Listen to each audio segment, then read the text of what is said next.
ಅಮೃತಧಾರೆ ಧಾರಾವಾಹಿಯಲ್ಲಿ ಒಂದು ಪಾತ್ರ ಅಷ್ಟಾಗಿ ಕಾಣಿಸ್ತಿಲ್ಲ. ಆ ಧಾರಾವಾಹಿ ಪಾತ್ರಧಾರಿ ಸೀರಿಯಲ್ನಿಂದ ಹೊರಗಡೆ ಹೋಗಿದ್ದಾರಾ ಎಂಬ ಪ್ರಶ್ನೆ ಕಾಡ್ತಿದೆ.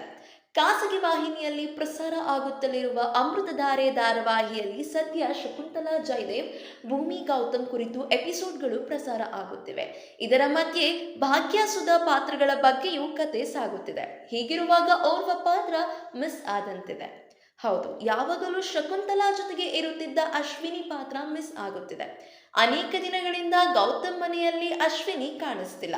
ಇನ್ನು ಅಶ್ವಿನಿ ತಂಗಿ ಮಹಿಮಾ ಹೊಸ ಮನೆಗೆ ಕಾಲಿಟ್ಟಾಗಲೂ ಅಲ್ಲಿ ಅಶ್ವಿನಿ ಸುಳಿವೇ ಇಲ್ಲ. ಧಾರಾವಾಹಿಯಲ್ಲಿ ಎಲ್ಲಿಯೂ ಅಶ್ವಿನಿ ಬಗ್ಗೆ ಒಂದಕ್ಷರವೂ ಪ್ರಸ್ತಾಪ ಆಗ್ತಿಲ್ಲ. ಹಾಗಾದರೆ ಏನಾಯಿತು? ಅಶ್ವಿನಿ ಪಾತ್ರಕ್ಕೆ ಚಂದನಾ ಅವರು ಜೀವ ತುಂಬುತ್ತಿದ್ದರು.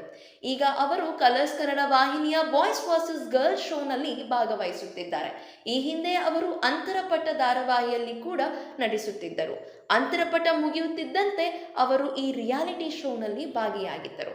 ಅಶ್ವಿನಿ ಪಾತ್ರದಲ್ಲಿ ಇನ್ನು ಚಂದನಾ ನಟಿಸುತ್ತಿದ್ದಾರಾ ಅಥವಾ ಧಾರಾವಾಹಿಯಿಂದ ಹೊರಗಡೆ ಬಂದಿದ್ದಾರಾ ಎಂಬ ಬಗ್ಗೆ ಮಾಹಿತಿ ಇಲ್ಲ. ಮುಂದಿನ ದಿನಗಳಲ್ಲಿ ಅಶ್ವಿನಿ ಪಾತ್ರ ಕಾಣಿಸಬಹುದು. ಅಮೃತಧಾರೆ ಧಾರಾವಾಹಿಯಲ್ಲಿ ದೊಡ್ಡ ಮಟ್ಟದ ತಾರಾ ಬಳಗವಿದೆ. ಗೌತಮ್ ದಿವಾನ್ ಕುಟುಂಬದಲ್ಲಿ ಸಾಕಷ್ಟು ಕಲಾವಿದರು ಇರುತ್ತಾರೆ.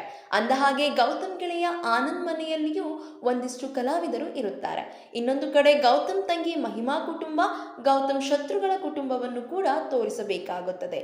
ಹೀಗಾಗಿ ಎಲ್ಲ ಕಲಾವಿದರಿಗೂ ತಿಂಗಳಿನಲ್ಲಿ ನಟಿಸಲು ಜಾಸ್ತಿ ಅವಕಾಶ ಸಿಗೋದಿಲ್ಲ. ಈ ಬಗ್ಗೆ ವಾಹಿನಿ ಅಥವಾ ಚಂದನಾ ಅವರು ಪ್ರತಿಕ್ರಿಯೆಯನ್ನು ಕೊಡಬೇಕಿದೆ. ಅಂದಹಾಗೆ ಗೌತಮ್ ದಿವಾನ್ ಅಗರ್ಭ ಶ್ರೀಮಂತ. ಅವನಿಗೆ ಶಕುಂತಲಾ ಎಂಬ ಮಲತಾಯಿ ಇದ್ದಾಳೆ. ತಡವಾಗಿ ಗೌತಮ್ ಮದುವೆಯಾಗ್ತಾನೆ. ಭೂಮಿಕಾ ಎನ್ನುವವಳ ಜೊತೆ ಗೌತಮ್ ಮದುವೆ ಆಗುತ್ತದೆ. ಆದರೆ ಶಕುಂತಲಾ ಬಗ್ಗೆ ಅವನಿಗೆ ನಿಜವಾದ ವಿಷಯ ತಿಳಿಯೋದಿಲ್ಲ. ಭೂಮಿ ಎಲ್ಲ ವಿಚಾರವನ್ನು ತುಂಬಾ ಸೂಕ್ಷ್ಮವಾಗಿ ಗಮನಿಸೋ ಹುಡುಗಿ. ಅವಳು ಮುಂದಿನ ದಿನಗಳಲ್ಲಿ ಏನು ಮಾಡ್ತಾಳೆ, ಮುಚ್ಚಿಟ್ಟಿರೋ ಸತ್ಯಗಳನ್ನೆಲ್ಲವನ್ನು ಅವಳು ಬಯಲಿಗೆ ಎಳೆಯುತ್ತಾಳ ಎಂದು ಕಾದು ನೋಡಬೇಕಿದೆ. ಇಲ್ಲಿ ವಯಸ್ಕರ ಲವ್ ಸ್ಟೋರಿಯೂ ಇದೆ. ಸಂಗಾತಿ ಯಾಕೆ ಅಗತ್ಯ ಎನ್ನುವುದನ್ನು ಕೂಡ ಒತ್ತಿ ಹೇಳಲಾಗಿದೆ. ಒಟ್ಟಿನಲ್ಲಿ ಸಾಕಷ್ಟು ವಿಷಯಗಳನ್ನು ಹೇಳುತ್ತಿರೋ ಈ ಸೀರಿಯಲ್ ಒಳ್ಳೆಯ TRP ಪಡೆಯುತ್ತಿದೆ. ಇದೇ ರೀತಿಯ ಸಿನಿ ಅಪ್ಡೇಟ್ಸ್ಗಾಗಿ ಕೂಡಲೇ ನಮ್ಮ ಚಾನಲ್ನ ಸಬ್ಸ್ಕ್ರೈಬ್ ಮಾಡಿ, ಹಾಗೆ ಪಕ್ಕದಲ್ಲಿ ಕಾಣುವಂತಹ ಬೆಲ್ ಐಕನ್ನ ಕ್ಲಿಕ್ ಮಾಡಿ.